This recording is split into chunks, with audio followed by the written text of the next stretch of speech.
Among the martial arts that I have been training, karate was and remains my first love.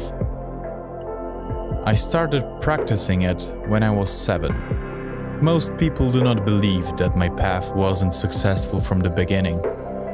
It's hard to imagine that as a child I have had terrible coordination and have learned rather slowly.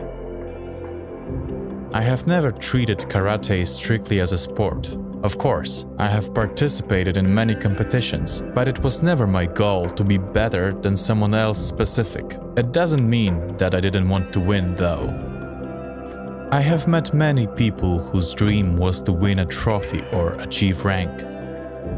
Most of them quit. Some did not live up to their own ambitions, while others rested on their laurels after achieving their goal. For me, the most important motivation was to see how good I can be at what I do. I have treated all possible tests of my skills not as a goal, but as the means to achieve it. When successes came, I didn't consider them as a privilege, but only a consequence of the path I had chosen. When failure came, I repeated to myself that this is the way I'm learning. Just imagine that it took me 7 years to win my first medal in a competition. After a dozen years of training, I have achieved the black belt. Many times, I have heard critical remarks about my technique. I have been right behind the podium many times, but I always tried to draw some logical conclusions from each failure. And each of them taught me more than any of the victories.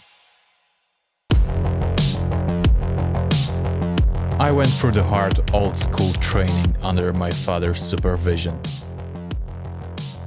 Both my father and other karate masters used to comment very frankly about their students' efforts. This is the nature of this discipline. I have heard countless times that I have bad technique, that despite the progress, I should not expect a serious result. I have to admit that, although it used to be a problem for me, from the time perspective, I am grateful for that criticism. Neither ranks nor victories should be used to heal insecurities or to show off. Karate is a difficult and severe, often underrated, but very noble discipline. Training is sometimes cruel, often painful, and it's time-consuming. But of course, it is full of joy and satisfaction when we already managed to learn something. After years of practice, the body changes.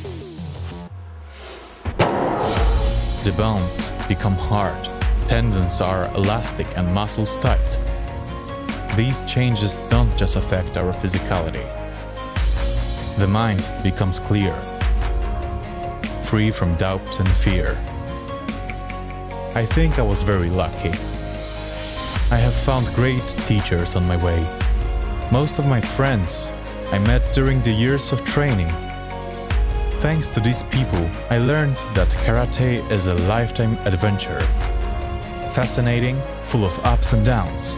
And when I see the empty, worn-out hands of karateka, they are a testimony of many years of effort, discipline, and doubtless spirit.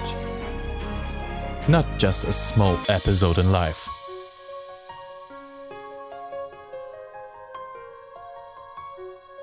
Michael Piotrkowicz.